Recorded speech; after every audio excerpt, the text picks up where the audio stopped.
오늘은 오직 하나님이라는 제목으로 우리 하나님 말씀 함께 나누도록 하겠습니다. 하나님의 은혜는 자격이 없는 자들에게 주시는 조건 없는 은혜이기 때문에 당연히 인간의 조건이나 공로가 있을 수 없습니다. 만약 거기에 은혜에 어떤 조건이라든가 원인이라든가 공로가 우리 편에 있는 것이 어떤 것이 들어가면 이미 그건 은혜가 아니게 되는 겁니다. 그래서 교회는 이 은혜로 구원의 복을 누리는 공동체이기 때문에 우리가 교회 안에서 무슨 경쟁을 하고 분쟁을 한다 하는 것은 하나님의 은혜를 헛되이 받는 것이다. 그 은혜를 변질시키는 것이고 또 그 은혜를 주시기 위해서 십자가에서 죽으신 우리 주 예수 그리스도를 부인하는 자리까지 우리가 나아가게 되는 것이라 하는 것을 우리가 알아야 된다는 겁니다. 그래서 바울은 오늘 본문을 통해서 너희들이 시기와 분쟁이 있는 것 자체가 육신에 속한 증거 아니냐, 그것이 너희들이 장성한 분량이 아니라 어린아이 신앙에 있는 증거 아니냐 이렇게 꼬집었는데, 그러니까 근본적인 문제는 이들이 어리다라는 것에 문제가 있는 것이 아니고 왜 그렇게 어림이 계속 어린 상태에서 자라나지 못하게 되는가, 신앙생활과 믿음의 방향성 자체를 잘못 잡고 있기 때문에 이들이 그것을 벗어나지 못한다, 그 상태를 벗어나지 못한다는 것이죠. 그러니까 신앙생활이라는 건 주님의 은혜로 주님 앞에서 또 주님을 향한 방향성을 가져야 되는데, 사람들 앞에서 사람들의 방향성, 그 사람들의 가치관, 그 생각으로 방향을 잡았기 때문에 우리가 전혀 엉뚱한 곳에 가 있게 된다는 겁니다. 그 사람은 사랑해야 될 대상이 되긴 하지만 어떤 믿음의 대상은 되지 않습니다. 되어서도 안 되고요. 그래서 어떤 분들은 교회 오실 때 사람들과 함께 즐겁게 지내기 위해서 오시는 분들이 있어요. 그것도 필요하지만 그게 1차적인 우리의 목적은 될 수 없고 그것이 원인도 될 수 없죠. 그래서 그 분위기를 막 띄우고 우스갯소리를 막 하시는 분들이 있는데 그걸 왜 하느냐가 중요한 겁니다. 그러니까 분위기 띄우는 거 좋고 재미있는 얘기 하는 건 좋은데 왜 그걸 하느냐는 거죠. 왜냐하면 주님은 그 의도대로 마지막 날에 우리가 말한 것 그 의도대로 다 심판을 하실 것이기 때문에, 그러니까 단순히 내가 인기를 끌기 위해서거나 재미있는 분위기를 만들기 위해서, 재미 자체를 위해서 했는지, 아니면 그를 교회 공동체 안으로 잘 이끌기 위해서 분위기를 부드럽게 해주고 또 복음을 잘 전하기 위해서 때로는 재미있는 얘기를 하는 건지, 그 의도가 중요하다는 거죠. 그래서 이게 유머하고 개그는 완전히 다른 겁니다. 유머는 대화의 윤활유를 제공해 주는 거라서 부드럽게 만들어주는 역할을 하죠. 유머 자체는 굉장히 고급한 대화의 스킬이라고 볼 수 있죠. 근데 개그 자체가 목적이에요. 그래서 그냥 재밌고자 하는 겁니다. 그래서 들었을 때는 유쾌하고 재밌는데 그때뿐이죠. 다 무익한 말이라 열매가 없다는 거죠. 유머가 섞여 있어도 왠지 그 사람하고 대화하면 내 영이 시원해지는 느낌을 받는 사람이 있습니다. 그래서 개그가 아니라 적절한 유머를 섞어가면서 사람을 편하게 해주는 그 기술이 있기 때문에 그런 건데, 그건 훈련으로 되는 거죠. 그래서 대화를 할 때는 우리가 사람에게 목적을 두기만 해서는 안 되고 반드시 성령님께서 어떻게 역사하시는가, 그 성령님을 의지하면서 대화하는 훈련을 하긴 해야 됩니다. 그래야 우리가 사람에게 쏠리지 않는 것이죠. 그 바울은 4절에서 어떤 사람은 바울에게, 어떤 사람은 아볼로에게 이렇게 속했다고 하니 그것 자체로 너희가 육의 사람에게 속해서 사람의 눈치를 보는 사람이라는 증거가 아니겠느냐, 이렇게 얘기를 했습니다. 그러니까 분열하고 갈라지는 것 자체가 육신에 속한 증거라는 거죠. 그래서 예수님은 십자가를 지시기 전에 제자들을 위해서 기도하셨는데, 뭘 위해서 기도하셨는가? 특별히 제자들의 하나됨을 위해서 기도하셨습니다. 왜 하나 되게 해달라고 기도를 하셨냐 하면 하나 되기가 어렵기 때문에 하나 되게 해달라고 기도하신 거죠. 왜 하나 되기가 어려운가? 인간은 본질상 죄인이에요. 그래서 하나 되는 거 쉽지 않습니다. 죄는 그 속성이 끊어지는 그 속성을 가지고 있습니다. 여러분들이 죄를 지으면 가장 먼저 누구하고 끊어지냐면 하나님하고 끊어져요. 하나님 앞에 서서 하나님 뵐 낯이 없는 거죠. 그러고 나면 사람과도 끊어집니다. 그래서 사람과의 관계도 좋지 않게 되고 괜히 나 혼자 있게 되고 뭐 그냥 다 끊어진다는 거죠. 그렇게 되면 소화도 잘 안 되고 몸도 건강, 뭐 피의 흐름이라든가 호르몬 작용이라든가 이런 것들도 다 끊어지게 되면서 건강에도 이상이 생기게 되고, 그러니까 죄는 모든 걸 다 단절시킵니다. 그래서 인간은 기본적으로 죄성을 가지고 있기 때문에 연합하는 거, 이어지기가 굉장히 어렵다는 거죠. 그래서 세 명이 모여서 여행을 가면요, 희한하게 두 사람은 붙고 한 사람은 떨어지죠. 그게 인간의 죄된 속성이기 때문에 그렇습니다. 그런데 그리스도인들은 셋이 가도 연합할 수 있는 존재들입니다. 왜냐하면 우리가 하나님 안에 있기 때문에. 그러니까 하나님은 세 분이 하나시잖아요. 세 분이 계셔도 온전히 하나. 그래서 그리스도인들은 주님 안에서 셋이 있어도 온전히 하나 될 수 있고 연합할 수 있는 존재들이라 하는 것이죠. 근데 우리의 하나됨이라는 건 힘쓰고 애써서 되는 것이 아니고 성령님이 우리에게 역사하시기 때문에 그렇게 연합할 수 있게 되는 겁니다. 그래서 성령이 임하시면 치유와 회복의 역사가 일어나고 뭐 인격의 변화가 우리 안에서 일어나게 되죠. 그게 성령의 열매죠. 그래서 우리 안에 나타난 어떤 일들이 이것이 성령님의 역사인가 마귀의 역사인가를 구분하는 가장 쉬운 방법은 분열되는가 연합되는가 하는 걸 보면 가장 쉽게 알 수 있죠. 그래서 마귀의 관심은 분열시키는 거고 성령님은 우리로 하여금 하나 되게 만드는 영이시기 때문에 분열되는가 연합되는가를 보면 지금 성령이 역사하는가 마귀가 역사하는가 바로 알 수 있죠. 5절에 보시면 그런즉 아볼로는 무엇이며 바울은 무엇이냐 그들은 주께서 각각 주신 대로 너희로 하여금 믿게 한 사역자들이니라 이렇게 기록을 했습니다. 그러니까 바울이든 아볼로든 뭐 게바든 뭐 누구든지 간에 그들은 누구냐 사역자들이라. 그들은 너희 자랑이 될 수 없고 믿음의 대상이 될 수 없고 어떤 원인의 역할을 할 수 있는 자들이 아니다 하는 거죠.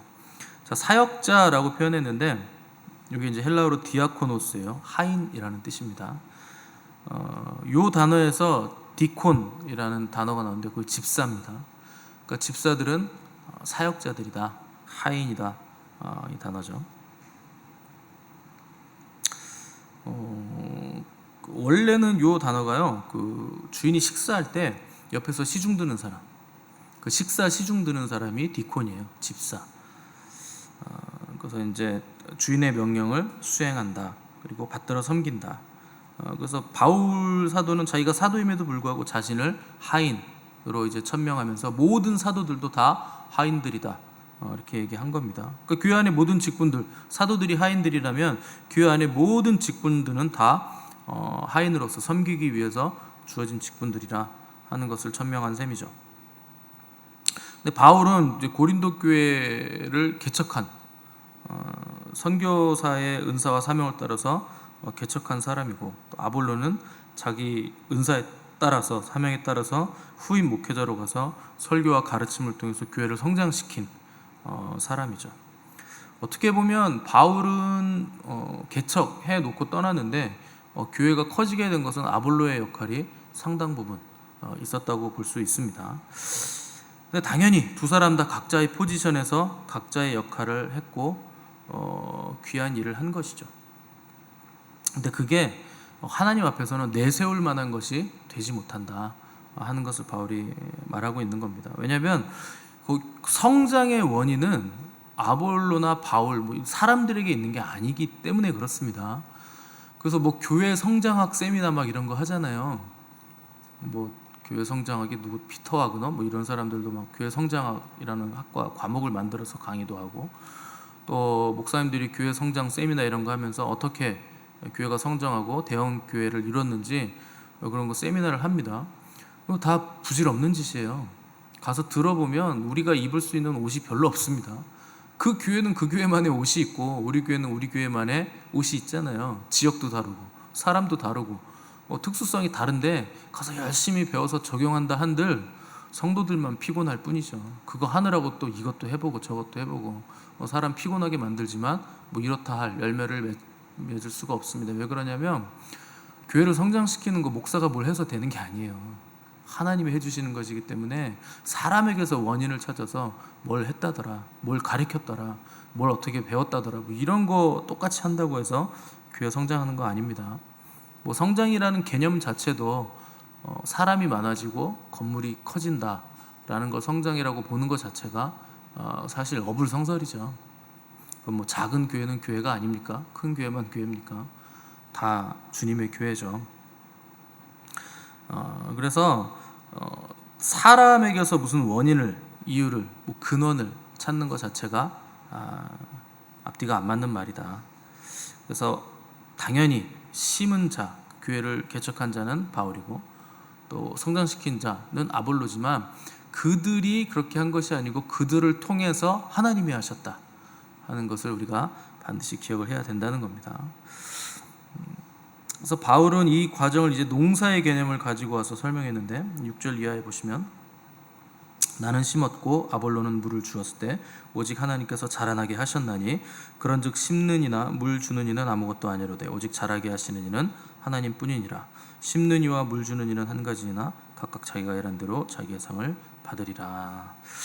무슨 말이냐면 농부가 농사를 짓는데 좋은 씨앗을 심어놓고 기다려야 되고 싹이 난 다음에도 자랄 때까지 기다려야 되고 자랐으면 또 열매를 맺을 때까지 또 기다려야 되고 가을을 맞이할 때까지 기다려야 된다는 거죠. 농부가 이삭을 탁 심어놓고서 빨리 안 자란다고 막 잡아당긴다고 해서 빨리 자라는 거 아닙니다. 그냥 열매가 잘 익을 때까지, 가을이 올 때까지 하루하루 잘 돌보고 기다리는 거 밖에 할 수 없다는 거죠. 그래서 기본적으로 농부들에게는요, 그거 하나님을 향하는 마음이든 어떤 것을 향하든 마음이든지 간에 신앙의 마음이 있죠. 이거 하늘이 도와야 농사가 된다 하는 마음이 기본적으로 깔려 있는 겁니다. 그래서 하늘의 도우심을 바라고 비가 오지 않으면 이렇게 하늘을 바라보고 있잖아요. 그런 거죠. 그래서 씨앗이 아무리 좋아도 뭐 때맞춰 심고 때맞춰 거름을 주더라도 햇빛, 바람, 비, 온도, 습도 이런 것들이 맞지 않으면 농사가 되지 않는다. 그러면 결실도 기대할 수 없기 때문에 당연히 하늘이 도와야 된다 하는 신앙심이 있다는 거죠. 바울이 나는 심었고 아볼로는 물을 주었다 그랬는데 심었다는 거 고린도 교회를 세웠다는 거죠. 물을 주었다, 성장시켰다는 거죠, 아볼로가. 그런데 심는 자도 자라게는 할 수 없다. 물을 주는 자도 자라게는 할 수 없다. 자라게 하시는 분은 그 성장은, 그 생명이 성장하는 건 오직 생명이 주신 하나님만이 하실 수 있는 일이라 하는 것이죠. 때문에 우리는 뭐 잘 된다고 해서 교만할 필요 없고 뭐가 안 된다고 해서 좌절할 필요, 낙심할 필요가 없다는 겁니다. 다 우리가 열심히 노력하고 땀을 흘리더라도 결실하는 거, 열매를 맺는 건 하나님의 손에 달려있는 일이기 때문에 뭐 사실 원론적으로 말하면 농부가 농사를 지을 수 있는 기회도 하나님이 주신 거죠. 그 시간도 하나님이 주신 것이고 지혜도 하나님이 주신 것이고 그 농사를 지을 수 있는 건강도 하나님께서 주신 것이기 때문에 이거 내 것이다 라고 얘기할 수 있는 게 원론적으로는 하나님도 우리에게는 없다는 겁니다. 그래서 의사들도요, 뭐 실컷 째고 자르고 수술하고 난 다음에 다시 꿰매 놓으면 그게 뭐 꿰맸다고 붙습니까? 아니에요. 그냥 이렇게 대만 놓는 거예요. 그 붙는 건 하나님이 해주시는 거죠. 뼈가 부러졌는데 깁스를 하면 기부스가 뼈를 붙입니까? 아니잖아요. 뼈는 뼈들이 붙는 거예요. 그냥 움직이지 않게 고정만 해놓는 거지 움직이면 이게 잘 안 붙으니까 이상하게 붙을 수도 있으니까 딱 잡아놓는 거죠. 그러면 그건 하나님이 잘 붙게 해주신다는 거죠. 나머지는요 하나님이 다 해주시는 거예요. 하나님 해주시는데 자기들이 돈 받아 먹는 거죠. 원리만 알아가지고. 사람도 마찬가지죠. 어떤 사람은요, 내가 이 사람 버릇을 고쳐놓겠다고 막 벼르면서 막 아주 내가 가만 안 두겠어 이런 분들이 있는데요, 그거 다 부질없는 짓입니다. 사람이 사람은 어떻게 버릇을 고칩니까? 나도 나를 못 고치는데. 여러분을 고칠 수 있어요? 못 고쳐요. 나 스스로도 못 고쳐요. 평생 산 내 남편, 내 아내도 못 고칩니다. 사람이 뭐 어떻게 사람을 고칩니까? 불가능하죠. 그건 하나님만 하실 수 있어요. 그러니까 내가 아주 버르장머리를 고쳐놓겠어, 가만 안 두겠어, 다 그 쓸데없는 소리예요. 결국 하나님이 모든 것을 다 하신다, 오직 하나님이다 하는 걸 우리가 빨리 알아야 된다는 거죠. 그래서 하나님이 성장시키시고 하나님이 일으키시고 하나님이 세우시고 하나님이 열매 맺게 하신다 하는 것을 안다면 뭐 교만할 이유도 없고 뭐 낙심할 필요도 없다는 거죠. 8절 보시면 심는 이와 물 주는 이는 한 가지이나 각각 자기가 일한 대로 자기의 상을 받으리라. 그러니까 심는 이와 물 주는 이, 바울하고 아볼로 얘기하는 겁니다. 아마 고린도 교회는 이 두 당파가 굉장히 이제 첨예하게 대립을 했겠죠. 계속 바울하고 아볼로 얘기를 하는 거 보니까 당연히 뭐 개반은 여기 없으니까 큰 영향력이 없었을 것이고, 그리스도파는 영적인 교만으로 그냥 그리스도파라고 얘기하는 사람들이니까 별 영향이 없었을 것 같은데, 실제 개척한 바울과 후임자 아볼로 두 파가 심하게 대립을 했다는 겁니다. 근데 바울은 나나 아볼로의 역할은 똑같은 거다. 그래서 심는 이나 물 주는 이 같다 얘기하는 거죠. 근데 뭐 내가 심었으니까 내가 원조지 당연히, 뭐 이런 식으로 바울이 얘기하고, 아니 바울 목사님 물 안 주면 심었다고 자라요? 제가 물 줘서 자랐잖아요. 아볼로가 이렇게 얘기한다면 끝도 없는 얘기하는 거죠. 뭐 가정에서도 뭐 그럴 수 있죠. 부부가 한 사람은 벌고 한 사람은 집에 있으면 왜 네가 벌고 나는 쓰냐, 나는 벌고 왜 네가 쓰냐 이렇게 막 따지겠습니까? 어차피 한 몸이고 한 가정이잖아요. 내 수고가 소중할수록 그 사람의 수고도 소중하다 하는 걸 인정할 줄 알아야죠. 우리에게 만약에 작은 기쁨이 온다면 그 기쁨 뒤에는 누군가의 수고가 반드시 있습니다. 그거 알아야 돼요. 우리가 음식을 먹을 때도 그 음식 그냥 뭐 하나가 와도 누군가의 그 땀과 수고와 노력이 그 안에 있죠. 뭐 요리하는 수고도 있지만 그거 잡는 수고도 있잖아요. 그리고 또 손질하는 수고 있고, 그걸 또 운반해 오는 수고도 있고, 신선하게 또 운반해 오려면 누군가의 땀과 노력이 반드시 들어가죠. 그럼 그 노력의 대가로 우리가 돈을 지불하는가? 뭐 그렇지는 않습니다. 그 생명, 뭐 물고기 한 마리를 우리가 돈을 지불하고 먹는 거, 그거 운반비 내는 거죠. 그 물고기의 존재 자체는 하나님이 거저 주시는 거예요. 그 존재 자체에 대한 값은 우리가 치르지 못하는 겁니다. 잡는 수고비, 신선하게 유지하는 수고비, 운반해온 수고비, 그냥 그거 내는 거예요. 기본적으로 하나님이 우리에게 다 그냥 주시는 거죠. 그래서 무엇보다도 모든 것 뒤에는 하나님의 크신 사랑과 은혜가 이것을 우리가 누리고 기뻐할 수 있도록 공급해 주시는 것이라 하는 것을 알아야 되는 거죠. 그러면 교만할 이유도 없고 낙심할 이유도 없습니다. 네가 잘났네, 내가 잘났네 할 필요도 없죠. 저는 그래서 어렸을 때 가난했어도 기죽은 적이 없어요. 왜냐하면 저는 부모님 사랑을 많이 받았거든요. 집이 가난한 것과 부모님 사랑 받는 것과는 아무 상관없습니다. 여러분들은 여러분들의 자녀가 어디 가서 기죽지 않고 살기를 원하시죠. 그거 당연한 거죠. 그러면 내가 우리 자녀 길을 살리기 위해서 돈 많이 벌고 큰 집 살고, 우리 자녀 학교 데려다 줄 때 좋은 차로 내가 데려다 주고, 그러면 자녀가 기죽지 않고 다닐까요? 그거는 교만해질 뿐이지 자녀를 북돋아주고 올바른 인성을 가지게 해주는 것과는 아무런 상관이 없습니다. 자녀가 당당할 수 있는 비결은요, 부모의 재력이 아니라 부모의 사랑이에요. 부모와의 친밀함이죠. 제가 다니는 교회는 제법 큰 교회였으니까 당연히 부자들이 많았죠. 근데 부자들의 자녀들이 많을 거 아니에요. 근데 그 부자들의 자녀가 있어도요, 항상 리더는 누가 하느냐? 제가 합니다. 제일 가난한 사람인 제가 해요. 항상 제가 중심에 있죠. 또 가르치는 것도 항상 제가 가르칩니다. 왜 그럴까요? 제일 가난한 사람인데 정말 부유하고 가진 게 많은 사람들이 정말 대단한 거라면 그 사람의 자녀들이 리더가 되어야죠. 그렇지 않습니다. 하나님은요, 항상 없는 자들을 세워서 있는 것들을 부끄럽게 하세요. 그러니까 하나님의 사랑을 알면 그 사람이 가르치는 자고 그 사람이 이기는 자죠. 가르치는 자가 이기는 자입니다. 누구도 정복할 수 없는 자예요. 근데 그 자리에 서려면 친밀함이 있어야 됩니다. 하나님과의 친밀함이 있어야 되죠.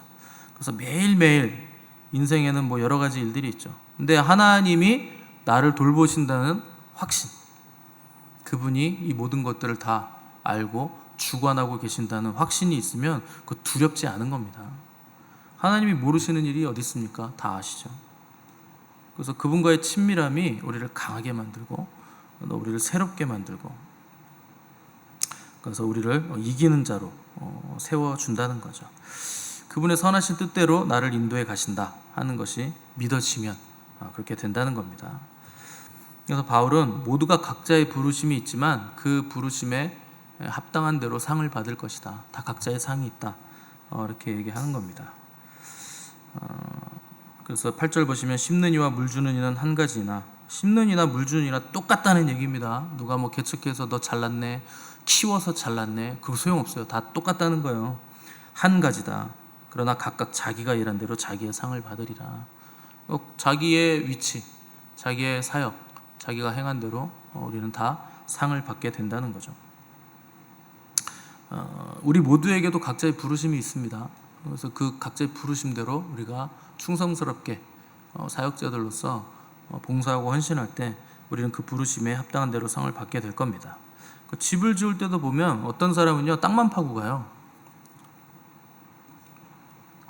또 다른 분은 그 땅 판 데다가 콘크리트만 막 부어놓고 또 가버립니다. 또 다음 사람은 뭐 기초를 막 세우는 사람이 있고 거푸집 만드는 사람이 있고 어떤 사람은 또 목공만 하는 사람이 있고 어떤 사람은 전기만 하는 사람이 있고. 그러면 그렇다고 야, 이 집 내가 지었어, 내가 기초 팠잖아, 이거 내가 지은 거지, 그 다음 사람 파기만 하면 뭐하냐, 콘크리트를 부어야지, 내가 기초를 세운 거지, 내가 지었어. 서로가 우길 필요가 없죠. 왜냐하면 각자의 역할이 있으니까 다 같이 지었다는 겁니다. 어느 한 사람만 집을 지을 수는 없어요. 각자의 부르심이 있기 때문에 결국 내가 하나님의 부르심의 자리에서 나의 역할을 얼마나 했는가 하는 것이 우리의 상급을 결정한다는 거죠. 그래서 분열과 경쟁 뭐 이런 것들은 내가 한 것이 전부라 하는 굉장히 근시안적인 안목, 그리고 하나님의 큰 역사를 보지 못하기 때문에 미움만 만들어내는 결과를 가져온다 하는 겁니다. 올해 우리 교회가 이제 다음 장소로 옮겨갈 건데 사람마다 역할이 다릅니다. 어떤 사람은 뭐 심는 사람이 있을 것이고, 어떤 사람은 세울 사람이 있을 것이고, 어떤 사람은 또 물 주는 사람이 있을 것이고, 뭐 다 다르죠. 어떤 사람은 누리는 사람이 있을 것이고, 뭐 어떤 일을 하든지 간에 우리가 그걸 이루는 게 아니고 우리를 통해서 하나님이 이루신다, 오직 하나님이 하신다 하는 것을 우리가 기억을 해야 됩니다. 그래서 무엇이 됐든 어떤 자리가 됐든 나에게 맡겨진 그 일을 충성스럽게 감당하는 것, 그것만이 우리에게 허락된 유일한 일들입니다. 다른 사람은 왜 안 하나, 이런 시각과 생각이 들어오는 순간 거기에 마귀가 틈타는 거예요. 되게 신앙이 좋으신 분들이 처음에는 순수하게 합니다. 열심히 봉사하고 헌신하고 뭐 헌금도 많이 드리고 열심히 냅니다. 어느 순간 끝에 가면 그 마귀가 그 밥숟가락 위에 숟가락 하나를 딱 얹으면서 무슨 생각을 넣냐면, 야, 너는 너무 잘했다, 근데 쟤는 안 한다. 이 생각을 딱 넣어요. 나는 이렇게 열심히 땀 흘리고 힘들게 했는데 쟤는 왜 저러지? 왜 안 하지? 이거 하나님의 일인데 왜 안 할까? 이런 생각이 들어오면서 이제 그때부터는 내가 지금까지 했던 모든 것들이 하나님께 드린 드림이 되는 게 아니고 자기 의로 다 바뀝니다. 그럼 지금까지 했던 모든 게 날아가는 거예요. 내 의가 거기 안에 섞였기 때문에. 얼마나 억울합니까? 그 생각 한 번으로 내가 지금 드린 게 너무나 하나님 앞에서 합당하지 않은 내용들로 다 바뀌어버리게 된다는 거죠. 마귀는 그 일을 하는 거예요. 끝에 가서 살짝 99% 잘했는데 그 1%를 뒤집어 놓음으로 인해서 우리가 하나님 앞에서 마귀적인 생각과 마귀적인 행동을 하도록 살짝 뒤틀어 버린다는 거죠. 그게 마귀가 하는 일입니다. 그래서 다른 사람이 뭘 어떻게 한다, 그런 거는 신경 쓰시면 안 돼요. 나의 부르심은 어디에 있는가, 하나님 나에게 요구하신 것은 무엇인가, 내가 드릴 수 있는 것은 무엇인가, 그걸 최선을 다해서 하나님께 드리고 어떤 자리가 됐든 간에 그 충성되게 그 일을 감당할 때 하나님께서 결국 자라나게 하시고 열매 맺게 하신다 하는 것을 우리가 눈으로 보게 될 겁니다. 그래서 올해 우리가 해야 될 일이 많은데 누가 뭐라 그러든지 신경 쓰지 마시고 나에게 맡겨진 자리, 나에게 맡겨진 일을 충성스럽게 감당하심으로 각자가 받을 상을 풍성하게 받고 누리시는 복된 자리에 서 계시는 저 여러분 되시기를 간절히 바랍니다. 함께 기도하겠습니다.